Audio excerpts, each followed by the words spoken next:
Okay guys, so today I'm going to work on the Motorhome. This is a 1997. It's a Pace Aero Vision is what it's called. It is on a Chevrolet chassis. It's a 97. That's a 454 multi-port gas engine. Transmission probably a 4L80E, I'm guessing. Haven't looked. 19.5 tires. Four-wheel disc brakes. All the tires are like new. I mean, they got incredible tread on them. Of course, you guys can't see that because it's dark. And it's got hydraulic leveling system. I've been working on it a little bit already. I went home to have some lunch. It's got a tag axle in the back. Gross vehicle weight ratings 20 or 21,000, one or the other. It's got hydraulic leveling system, as you can see right there. Of course, you can see some extra springs they've added in there. Nice clean chassis, that's for sure. Real clean. Definitely not from Ohio, that's for sure. The rear tag axle, I believe, is on airbags, if I remember right. It has an air compressor on it, and I assume it's for the rear tag axle, but it may not be. That might be that rubber block system. It's model 36B, which says the floor plan is 36 feet. The motorhome is 40 feet long. You know, from there to the front. Let's see if we can see the suspension under here. I see it's got an axle in the front, or a trailing arm. It comes back to the axle. Yeah, it looks like it might be that rubber block suspension like Mac uses, something like that. Regardless, it rides pretty good. That's for sure. I didn't understand why they put a tag axle in, but it looks like they started with a real short wheelbase to begin with, because there's a lot of tail swing on this. You know, if you guys can see where the wheels are, man, there's, gosh, that's got to be 10 foot of tail swing. Let me see. Yeah, about 10 foot of tail swing. I really think that axle should have been there, and this one should have been behind it. I think that would have been a better setup.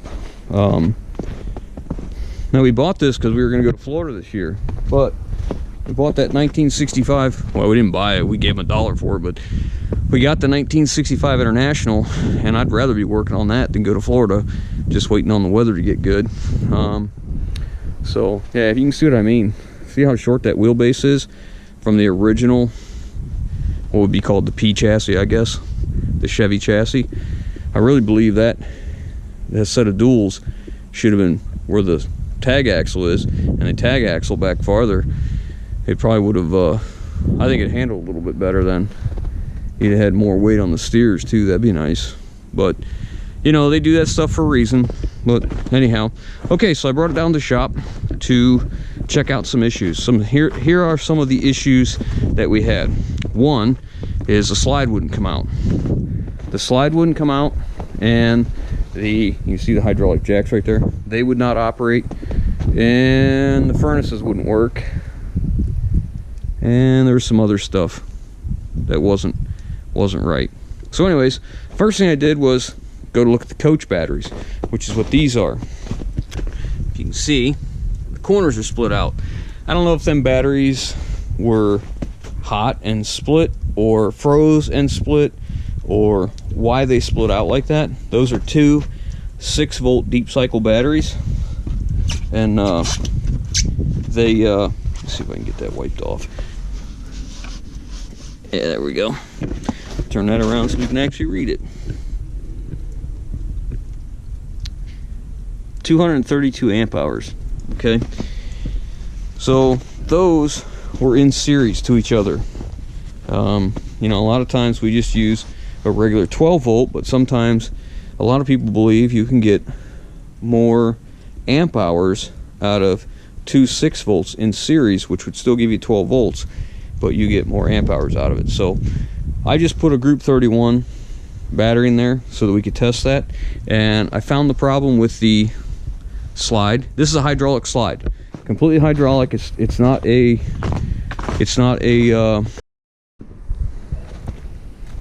electric motor and a screw drive. It is a hydraulic cylinder, and let me show you here. It has this ram here for power in and power out, and it has another one on the other side, and that's what runs it in and out. Now I found the problem with that. That was pretty it was tracking down some wiring. I found it. It wasn't a big deal, just a corroded wire. I cut it apart. It was where a factory joint was. They use heat shrink on their joint, but they did not shrink it all the way. Like, some of it was still, you know, just not tight enough. So I cut it out, soldered it in, works fine. The hydraulic jacks, that was a faulty brake switch. The parking brake has to be applied before you can put the hydraulic leveling jacks down. So I applied the brake like you're supposed to, nothing happened. I tracked it down. It was a switch underneath the parking brake, wasn't making contact. When I put the brake on, parking brake on with the key on, the brake light didn't come on. So I found that, fixed that, so that's working. The propane didn't work. You couldn't get any propane anywhere. I found that problem. That was really no big deal either. They had the way the system works with the propane, they had a propane leak detector sensor that is down underneath the refrigerator, and someone had it apparently went bad at one time, or they thought it was bad. They took it apart, they bypassed it, their connection was horrible. I took it apart, put another one in, so now it works correctly, and now the propane works. So that's fixed.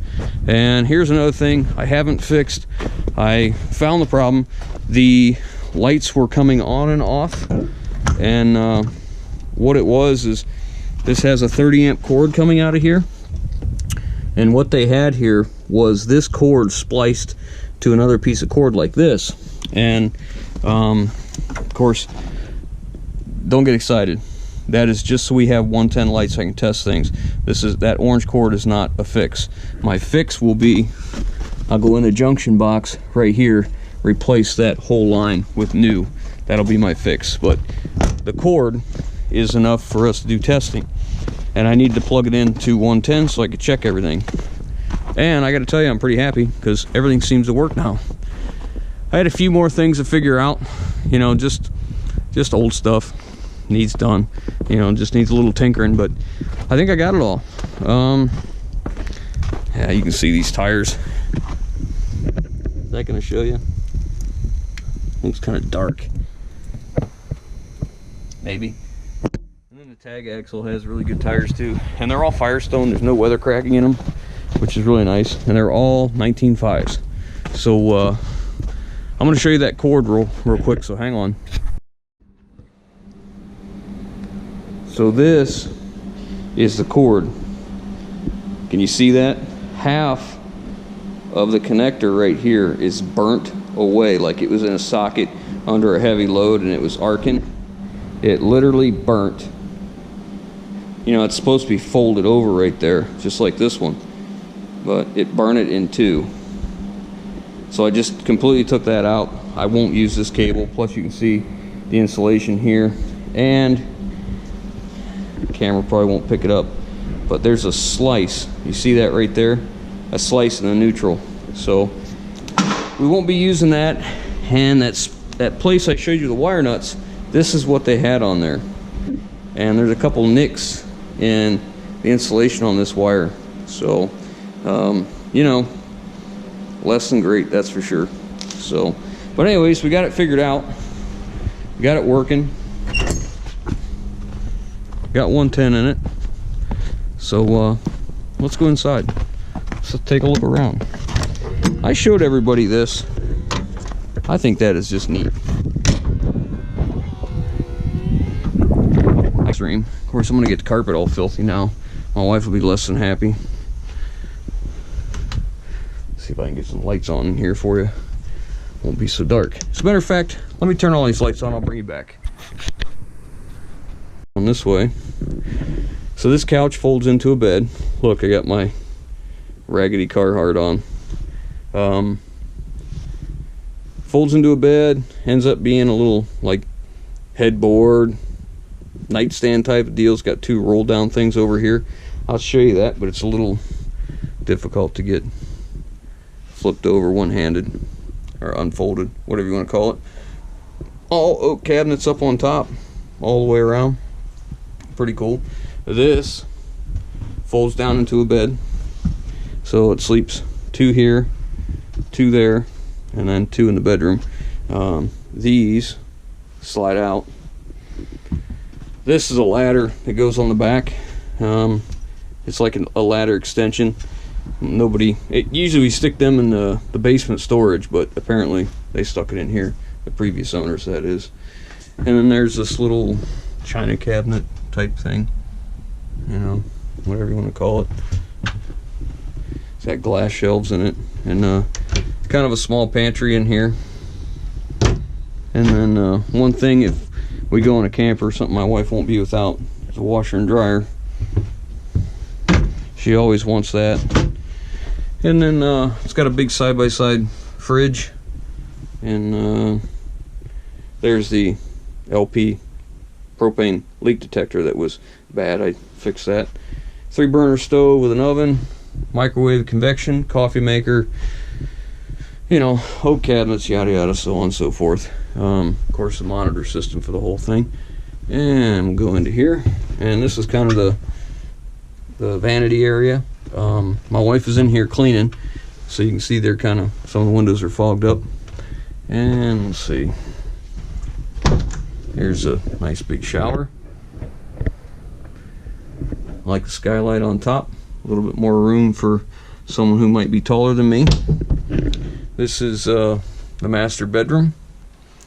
Nice little, you know, classic antique, whatever you want to call it, outdated TV up there, just like the front.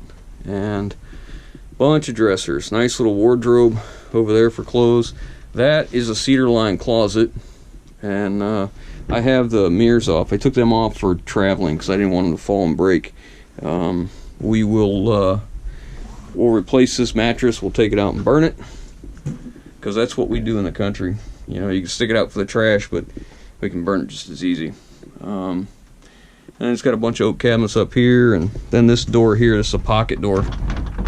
It's locked down here at the bottom, but it can slide and make it, you know, close off the bedroom.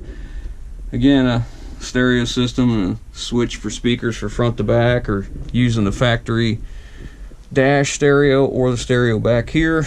More than likely, that will leave, and that'll just become a just another storage place. We'll probably stick a flat screen over here in the corner and do one of them swing out deals here. Of course, who am I kidding? We're probably never going to use this thing. She's getting it cleaned up now, cleaning the carpets, because you know, of course, you can imagine I've been in and out of it constantly all day long, making a mess. Excuse me, it's a little cold. So there's a good bit to clean. Some of the things I found that was a problem was inside here we had a problem with the lock for the slide. It had a wiring issue back here, and we're able to disconnect coach batteries and chassis batteries here. Now let's go outside and look at some storage.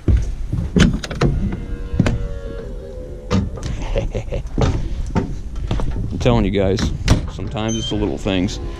It's still dirty. We haven't cleaned anything. You know, we got it right from them and brought it here. It's been cold, but you got all these storage bays all the way down.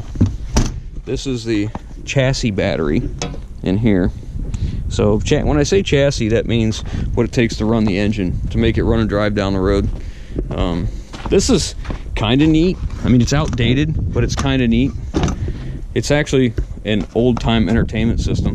This was designed where you could play, you know, speakers out here and stereo, and it was set up for cable TV, and that's a GFI protected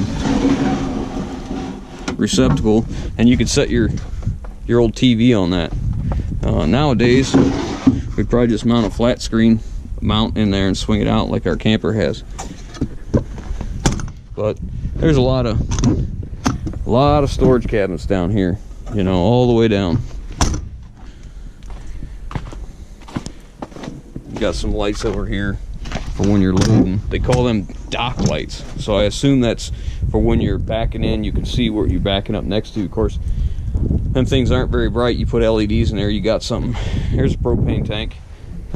I fixed the problem with the propane. I told you about that. This is another storage container. Storage area. Those are awning, if you can see them. Tools to take the awnings off. All the windows have awnings on them, which is kind of nice. Our camper has well, here it's got a tow bar in the back for towing a car.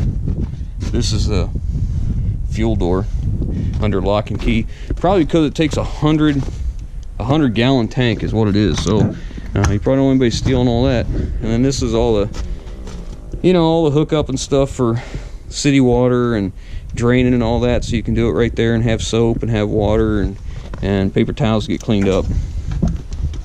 Again, we've done nothing with it yet, so all that'll get cleaned out real good. Throw out all the extra crap. It's got an Onan 5,000 watt gas generator. I haven't got it running yet, but it will crank. It's like it's trying. I can smell fuel. Almost.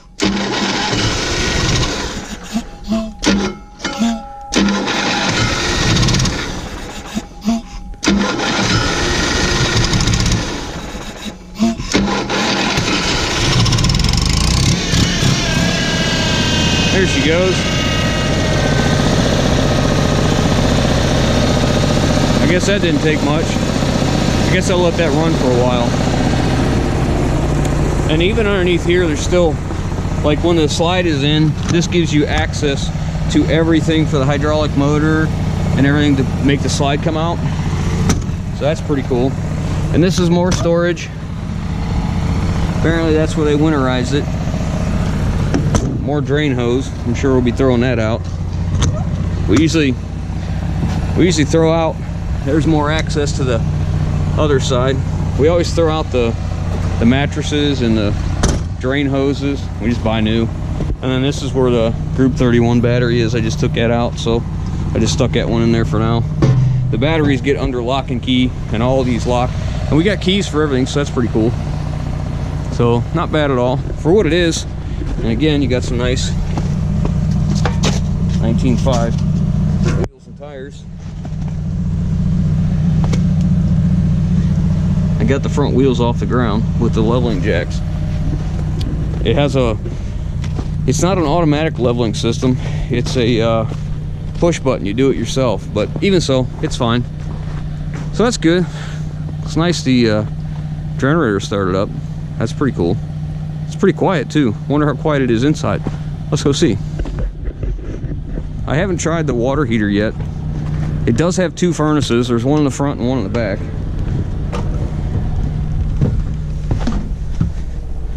Let's see. You guys hear it? Yeah, I can hear it pretty good. That's okay. Ain't the end of the world.